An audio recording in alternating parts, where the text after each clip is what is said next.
Thinking Women, the Intelligent Conversation Show. It's so exciting to be back in the studio. So today it's just Mags and I. So we're doing a kind of COVID special mix of people at home and people here. But we're in the studio and we're really excited because it's so nice to get out and do something really fun. Yeah. So we've got some lovely guests lined up. Now they're all going to be either pre-recorded or on Zoom. So I've got to chat to the lovely Gareth, who I chatted to him in London a couple of months ago. And he's the CEO of the Presenter Studio, and we're talking about branding on camera, which is quite interesting. What have you got? Amazing. So I've got Sarah Steele from Better With Money. So you might remember Sarah was on a few months ago, and she's going to be sharing the top tips for COVID financial health. So that's definitely one to see. And I'm also going to be teaching. No, I'm not teaching today. I've been homeschooling all week. No, I'm going to be speaking to head teacher Catherine Hunkin, who will be sharing top tips with us about the homeschooling and just talking about the experience generally. It's been tough for a lot of us. So that, again, is something that I'm really pleased we've managed to get into the show. Yeah, and I'm talking to a nurse, a young girl called Taryn. She's only 24 and she's in Children's A&E in St Thomas's in London. So again, a really nice interview in this lockdown period. So I'm really pleased that we're getting to grips with a couple of those really tough subjects. Plus, we've also got Lucy. We have. So the lovely Lucy, who's joined the team, who's our health and wellness specialist, will be giving us a really nice interview actually, involving 3 tennis balls and some beans. But more about that later.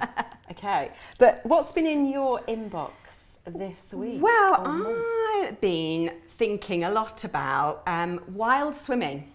Or cold water Wim Hofing? Just thinking, or have you been in? I've just been thinking. And look, so it started, I follow Susanna Constantine on, you must remember her from Trini and Susanna? Yeah, remember her? She's amazing. So she's an amazing woman. And there she is, look, in her swimming costume, and she's going in. And this is in winter, people. I swim in the summer in the sea. I mean, Mags and I live in Cornwall, as you know, so I'm quite well up for a summer swim, but it's a step too far.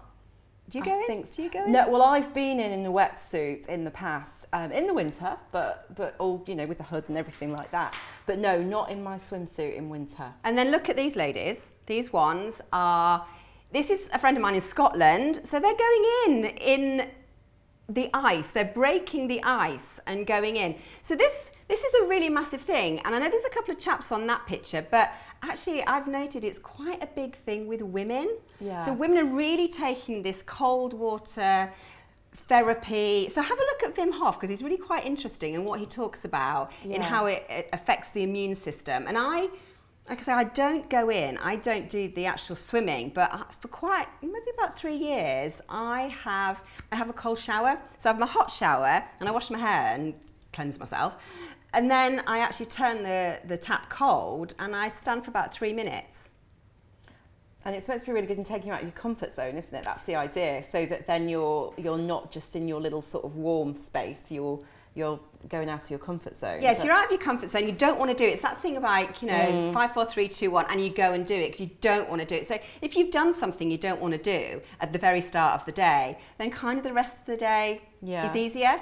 There's a challenge for us all then. There you go. So, I mean, my inbox, and actually the kids have been talking about this as well, is all about the balaclava. So apparently balaclavas are back, but they are more beautiful than the ones that we might remember from school. What, from those knitted? the home knitted ones on the knitting patterns. Absolutely. But take a look at this. I mean, this is very elegant. It's very beautiful. Oh, I like the jewellery as well. Yeah, absolutely. Gonna have the jewellery to go with it. Yeah. That's very Chanel-y looking. It is. I don't know if it is Chanel, but yeah, I like that. Yeah. I can see myself in that. Yeah, I mean, it solves the issue of what to do with the hair, and it's a mask at the same time. I'm not quite as beautiful as her, and I don't have her bone structure, so I don't know if my podgy little face popping out of a black balaclava might I'm sure you look gorgeous. I look more like a nun or something. Well, maybe that's the next thing. The habit is back. So, and what's this one here? Oh yeah, teamed with a beautiful sort of, I'm assuming that's a faux fur coat there.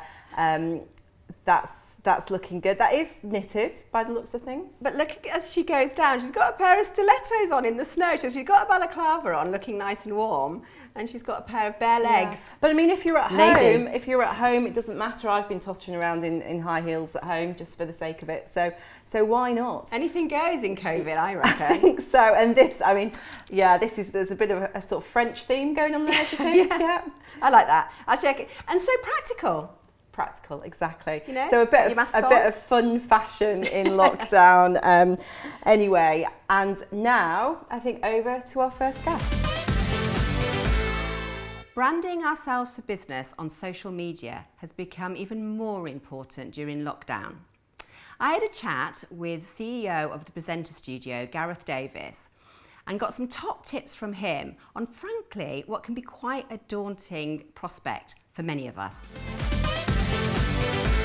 Gareth, branding is so important in this visual world, and it's become increasingly important for women, I think, to present themselves in so many different visual aspects. Why is it important? Why has that become an important thing?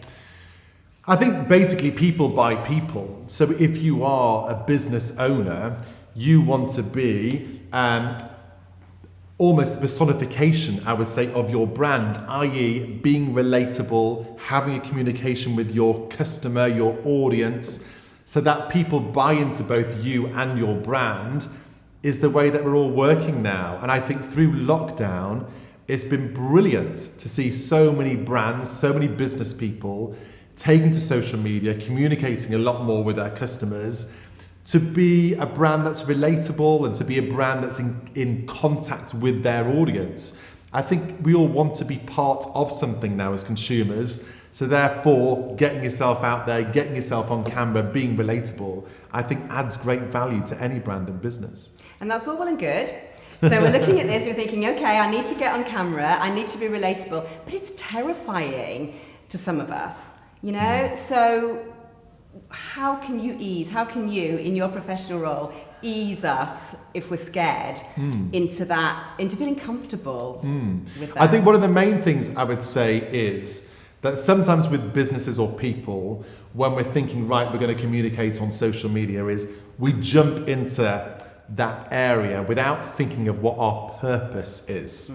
So first of all, think of purpose in a sense of, am I using Instagram, YouTube, whatever it might be, to promote a product, to grow my audience, to justify my price, whatever it might be. Think of purpose and therefore think of the best way of creating content around that purpose. So that's rule number one. Rule number two is just be yourself.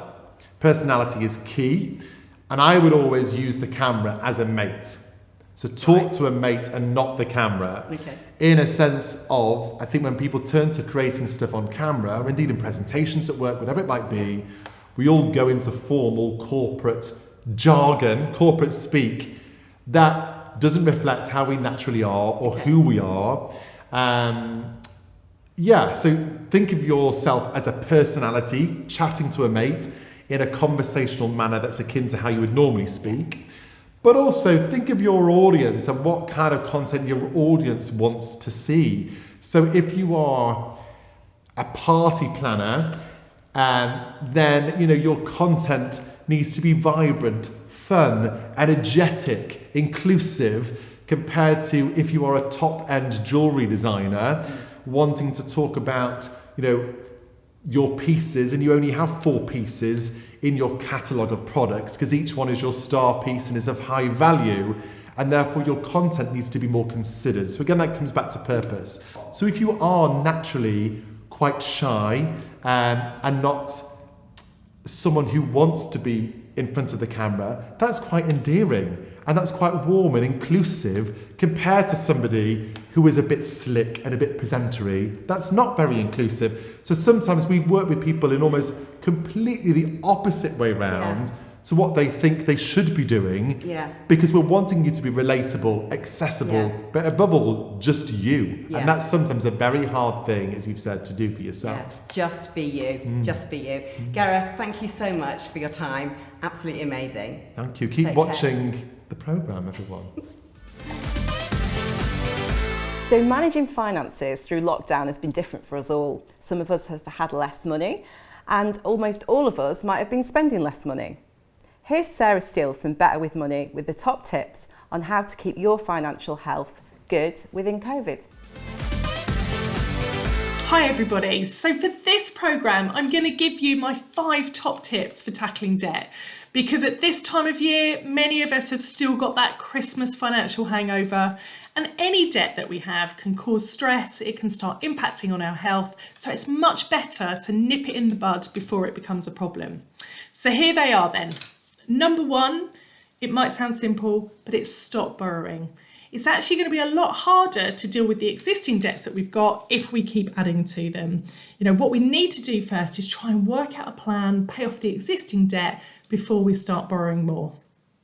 Number 2, it's to work out our budget. Let's identify where we might be able to save money that we can use to pay off on those debts. So to do that, what we need to do, I find print off your bank statement for the last month and then work out everything you've got coming in, everything you've got coming out, and then it'll be a lot easier to see, have I got a shortfall that I need to make up, or actually, is there a bit of spare cash there that I can direct to paying off the debt that I have? Once you've done that budget, number 3 top tip is identify where you can cut costs. Now that might mean just one less takeaway a month, or it might be as simple as using comparison websites to reduce the cost of our monthly bills and insurance. Or perhaps you could just use a food planner to reduce your grocery spend. Number 4 on the list then is maximise income. You know, are you actually getting, for example, the state benefits that you're entitled to? I find the easiest way of checking that out is going to the entitled2.co.uk website. You fill in their eligibility checker and it will let you see whether there's any benefits that you're missing out on. Then number 5 on the list is pay off that priority and high interest debt first. You know, you need to make sure you're paying off the minimum payments on all of your debt. But if you do have some spare money, don't spread it equally amongst your debts. Pay off the expensive debt first, or those ones where there's the most serious consequence for not paying. Then once you've paid the high interest ones, then you can shift the focus to the next highest rate, and then you continue that process until you're debt free. Now, if you need help with any of this, you can access the free budget and food planners that we've got on our Better With Money website. If you just go on there, click on employee resources page, and you'll find all of the tools that you need. However, if what I've just said, you think, well, I actually think my debt is spiralling out of control, or I don't feel mentally strong enough to deal with it, then please reach out and ask for a debt advisor for help. There's charities like Step Change and Citizens Advice, and they've got qualified debt advisors who will help you to put together your debt action plan, and they'll do it for free. You know, the good news is that 80% of people who ask for that help, they feel more in control, they feel happier after doing it. So don't suffer alone, reach out and get the help you need. So get your debt action plan sorted, and then next month we'll look at some more tips for saving money. We all know how difficult it's been for the wonderful NHS during COVID, but we wanted to find out what it's been like on the front line. I caught up over Zoom with the lovely Taryn Robbins. She's a staff nurse at St Thomas's Children's A&E in London. In the last kind of 12 months, people have been really supportive of the NHS and really, really brilliant. But also there has kind of been that side of things of, you know, this is what you signed up for. When you're a nurse, you sign up to look after people. And it's, of course, we absolutely do. And that's what we've continued to do so. But, you know, working in a pandemic and working throughout the pandemic, risking ourselves and, you know, for lots of us being away from family for long periods of time absolutely isn't what we signed up for. So, you know, it's been quite challenging. And do you feel supported by your hospital? Do you feel that everything is in place, that you can that you feel comfortable, that you feel safe? Yeah, absolutely. So I obviously can't speak for all people that are working for different NHS trusts. So I'm really fortunate to work for Guy's and St Thomas's, who are one of the biggest trusts in the UK. So we're really fortunate in terms of money, that our trust has enough money to provide the correct PPE. And, you know, because I did hear of kind of things in the first wave of the pandemic where nurses, doctors, etc., going into work and kind of not knowing if they had the correct PPE, having to wear masks for up to 12 hours and stuff. And just horrific to think that, you know, some people would be going to work and not feeling as if they were supported. But, you know, like I said, I'm very fortunate to have had a different experience to that. And actually our trust, you know, we're donating PPE to other trusts who are less fortunate than us. So yeah, no, absolutely. In terms of protection from the virus itself, amazing. And we were also one of the first trusts to give our frontline staff the vaccine. So that's brilliant. What are your coping mechanisms? Or have you got anything in place that kind of physically and mentally gets you through all of this? Yeah, so I think it's hard to kind of think about coping mechanisms, but if I try and look back and reflect, I think it's about really taking the time with kind of my colleagues and friends now, just to think, wow, we're actually doing this, and kind of, you know, big each other up and say how amazing we're doing, and, you know, and talking really, as you know, I love to do. It really, the power of talking and getting your feelings out there when things are happening, for me, is so important, because if you kind of hold all of those things together, I think that's when it really becomes like to an exploding point. So yeah, absolutely, talking about the feelings, talking about everything we're going through with people that understand it. You know, like I said quite a few times, I'm so fortunate to have a really good group of girls that I work with who are similar age to me, and we're all feeling the same things at different points. So on one shift it will be me that's having a harder day, and, you know, then they'll pick me up, and other days it's them that are having a harder day. So absolutely, it's possibly a lot to deal with for a young person. You know, I suppose there's not a lot of life experience that you can hold on to. Do you talk to older staff members about any similar experiences they have? Well, maybe there isn't any similar experience that anybody's been through, to be honest. Yeah, exactly. So you know, what is quite scary is that I'll speak to kind of more experienced nurses, some of the sisters at work, and they say we've never experienced anything quite like what we're working through now. But, you know, it's also quite nice to have their kind of wisdom and friendship as well. And I think that's the beauty of the profession that I work in. So, you know, I spoke a little bit about some of the girls that are similar age to me and kind of going through similar things, but also the beauty in being a nurse, I think, is the friendships that you build, you know, so one of my closest friends at work, she's in her 50s, and that kind of wouldn't be heard of somebody in their early 20s being such good friends. But I think when you are a nurse and you're exposed to some of the things we do, like I mentioned earlier, that kind of connection and friendship really does kind of bind you together quite quickly, because you know that the support and love that you have for each other is what's going to get you through, basically.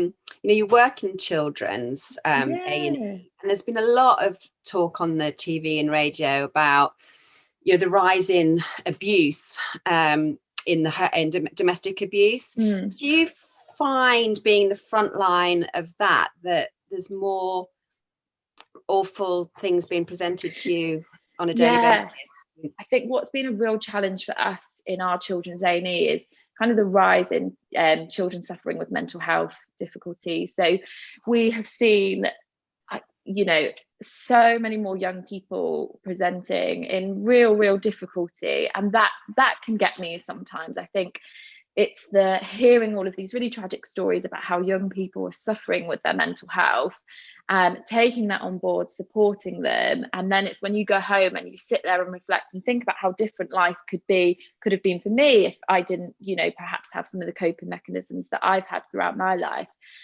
So yeah, absolutely. I think it's causing a real kind of issue and a whole nother sort of pandemic in itself, the fact that children and young people are really suffering with their mental health throughout this.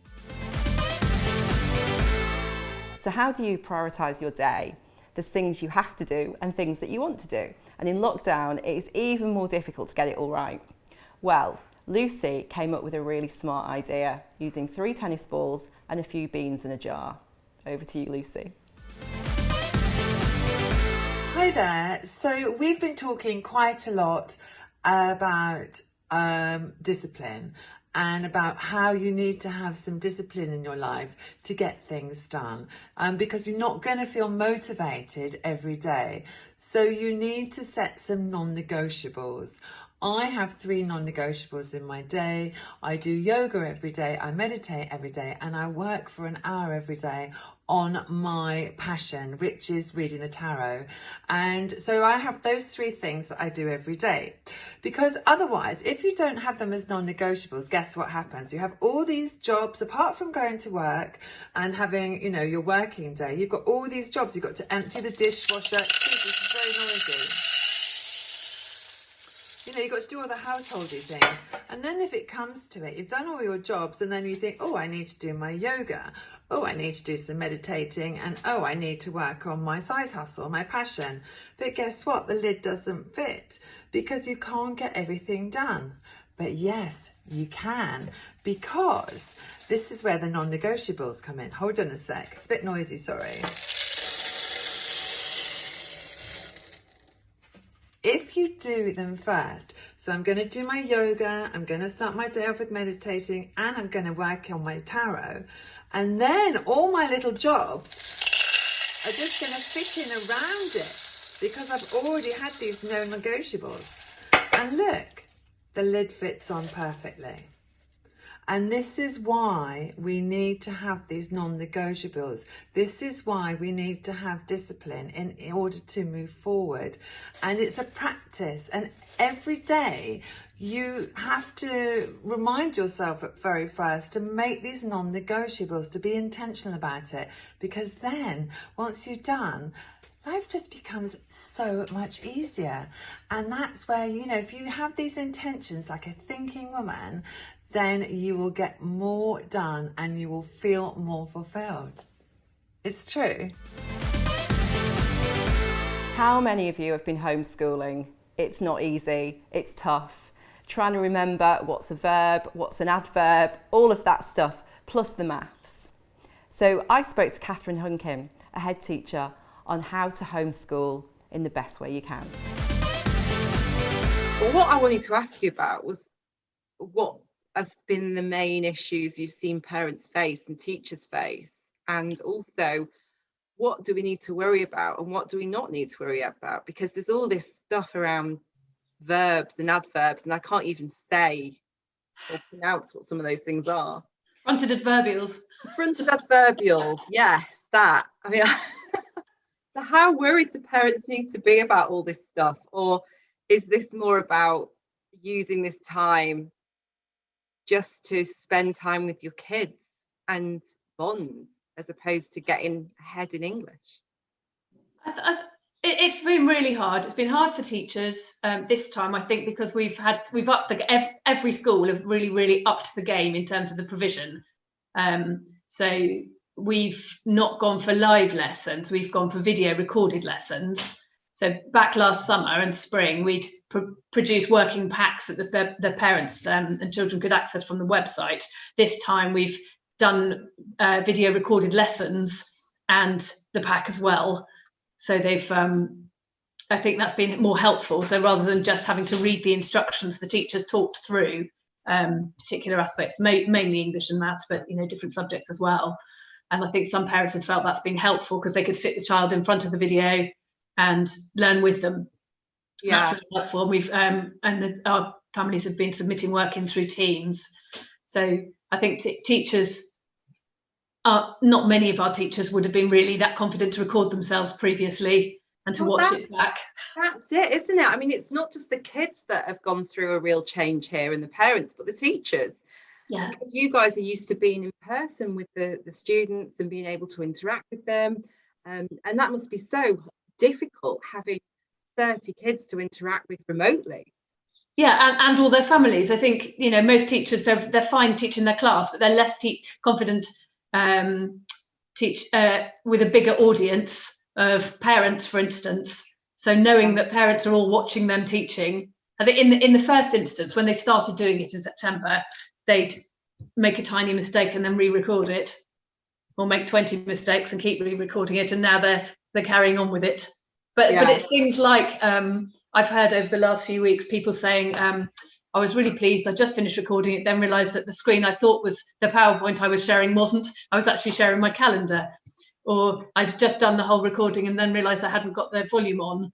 Or I'd just, one teacher, she was really pleased. She'd got all the resources, all the PowerPoints, all the videos that she was sharing, all her talking, done it really well, and then realised she'd forgotten after a half-hour session to press record. Goodness me. So it's things like that. Difficult for everyone, hasn't it? So yeah. And if you had sort of 3 top tips for parents at home, obviously we're meant to be coming out of this on early March now, so we've only got a few more weeks. But what would your top 3 tips be? Top 3 tips. I would say try and have a routine.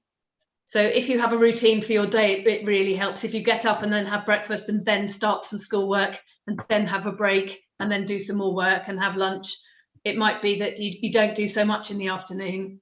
It might be that that's when you do some exercise or go for a walk. And that's okay, is it? To just yes, right. Yes. I think if you can keep a routine, if they can read regularly, if they can do some of the English and some of the maths, it would be helpful. But the bottom line is children are very resilient and children will catch up. And some of the children, when they came back in September, some of the children hadn't been in school for 6 months, really, from March. Gosh. And what we found was it wasn't necessarily their learning that was slightly behind where it was. It was their concentration, their resilience, their ability to be a bit more independent with their learning. I think some children have sat with a parent for most of their learning and had support for every little bit of it, whereas with 30 in the class you don't get that. And the strategies that teachers will be saying is, what resources have you got? Have you got a word book there? Have you got a plan? Can you ask a friend? Can you look back at yesterday's work before you ask for help? Well, that's it for another month. Thanks so much to all of our guests, Gareth, Taryn, Lucy, Sarah and Catherine. I remembered them all. There's been a lot this month, yeah. There's a lot, yeah. Lots for you to look at. So thanks to all of those guests. And just a message from me, stay safe, guys, and we're getting out of this. We are. And a bit of news. So those of you that follow us on Facebook, you might notice that we've now got a group as well, the Thinking Women Collective. So sign up there and join the group, because there'll be lots more content that you can see, including the launch of our online course and tips for how to be a thinking woman or to join the Thinking Women Collective. So that's really super So exciting. powerful, so exciting. Can't wait for everybody to join in with that one. Yeah. And we're also on Instagram, aren't we? We're on Instagram, Thinking Women TV, obviously our Facebook page, LinkedIn. We're kind of everywhere that we can be. So please follow us. We've got loads of really amazing stuff coming up. So until next month, when hopefully we'll be back in the studio with guests. Maybe. We'll see you then.